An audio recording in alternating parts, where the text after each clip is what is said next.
So a line I heard in my 20s, I don't remember who said it, is art is the practiced simulation of spontaneity. Art is the practiced simulation of spontaneity. And that struck me immediately as true. And I've loved it ever since, that when you're reading a book, the story just unfolds, and you don't think about, if the story is really working, you don't think about the fact that the writer had several decisions to make on every page. Am I going to kill off this character? But it just unfolds spontaneously. They may have written I don't know. I know for sure that that Tolstoy rewrote Anna Karenina for 8 years because the book was giving him such trouble. He called the book his naughty Anna because the book wouldn't behave. And then when you read it, it's just seamless, and it seems like completely inevitable.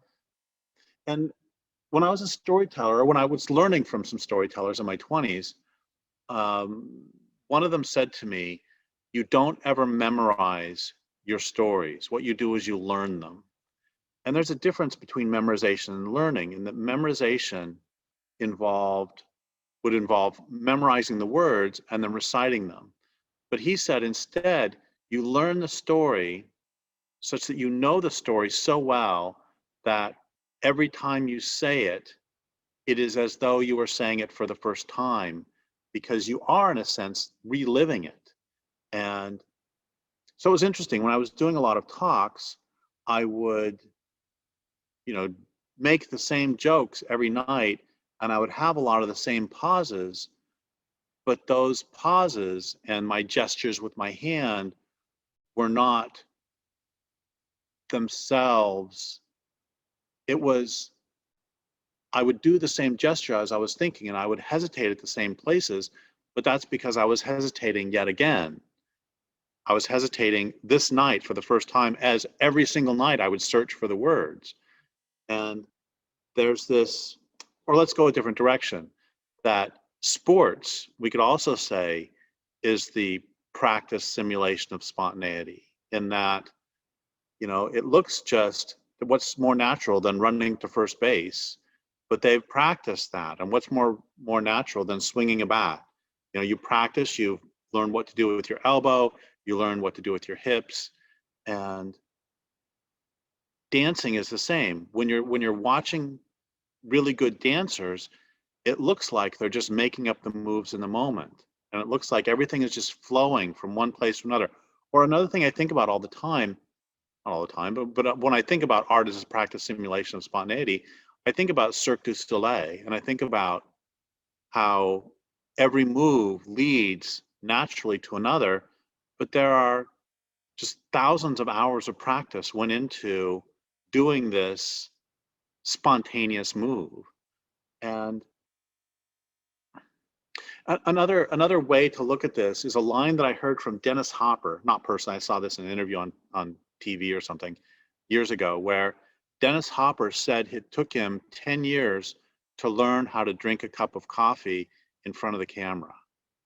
And you see this with bad actors sometimes. That I was watching some stupid movie the other day, and there was an actor was walking from one place to another, and I could tell that they were acting because they weren't practiced enough to be able to simulate walking with an absolutely natural gait.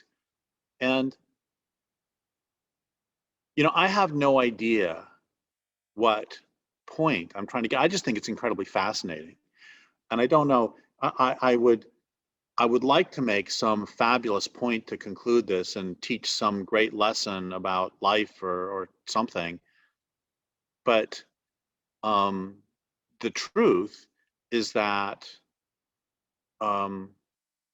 we, myself and Ivy and Mary, the people who do this program, we're just talking about this before, and this is really my first take at this. And if I were going to turn this into a piece of art, then what I would do is I would practice this until I came to my magnificent conclusion, which I would spontaneously come up with in front of the camera and deliver to you.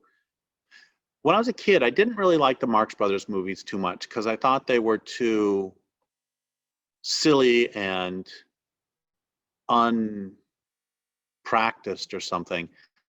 And my respect for them changed a lot when I learned that all of their spontaneous slapstick actually emerged doing 7 vaudeville shows a day. And the truth is that all the stuff that looked like it was just happening in the moment, and somebody would turn around and accidentally hit somebody else in the face or something, was something that they had worked on for hours and hours over weeks and months to develop the routine. And that's just a great example of this.